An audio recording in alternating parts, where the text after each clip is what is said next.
We had an ice storm over the weekend. We have another snowstorm on the way this weekend. And you remember the couple times we got a little bit of flurries in December? It's starting to feel like this winter has had more snow and ice and these weather events than we normally see. Well, it turns out this whole weather pattern was actually pretty unexpected. WRAL meteorologist Amy Wilmoth spoke with our Ashley Rowe.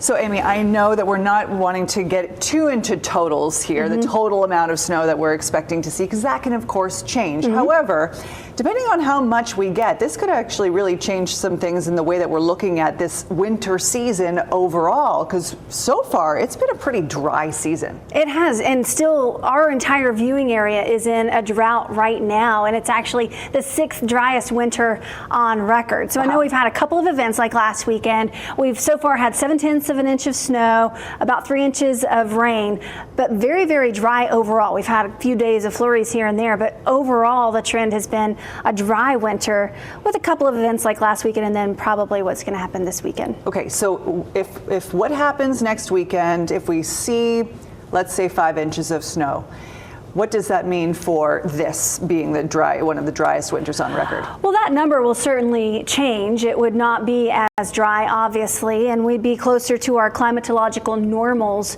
for a winter season. Normal snowfall is about 5 to 6 inches, and that's not out of the realm of possibility for the upcoming weekend.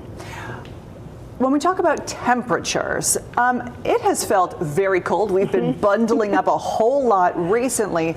How do things stack up temperature-wise? Below normal, and that's kind of unexpected for this season. I'll explain why in just a little bit, but the average temperature for the winter season so far, about 42 degrees, which is about a degree below normal overall, but it's been cold. And what's interesting is that this pattern doesn't look to change until maybe March. I mean, so we're kind of stuck in this for a while, which, as I said, we didn't really expect. We give you the winter forecast in November, and all signs pointed to above normal temperatures and a little bit of snow, 1 to 3 inches of snow. The average is 5 to 6 inches.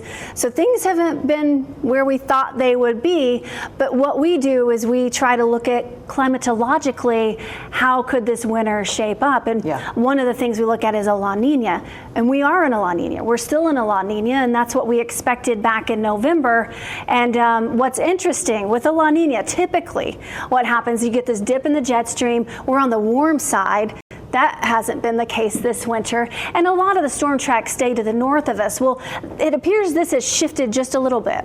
So we've been on the cold side, storm tracks have been more in our area, and that kind of helps to explain why it has been a little bit different this season, but very unusual in a La Nina to have this happen. So if I'm understanding correctly, the dip in the jet stream shifted a little bit, and as a result, that allowed colder air to push into our area, which is really difficult to predict when we're talking about a winter weather outlook back in November. Exactly, and all we have to go on is what's happened in the past climatologically, and that's kind of what we go on for with our forecast. And so this is definitely an anomaly this year. I think that's what people need to remember, right, is that you only have so much data to work with, and you try to use all of that data to your best ability to create these forecasts, and that's why we do a really crucial job of not trying to forecast too far out specific totals, and that's why we're not seeing those big measurements set in stone today. Amy, thank you. Yeah, you got it.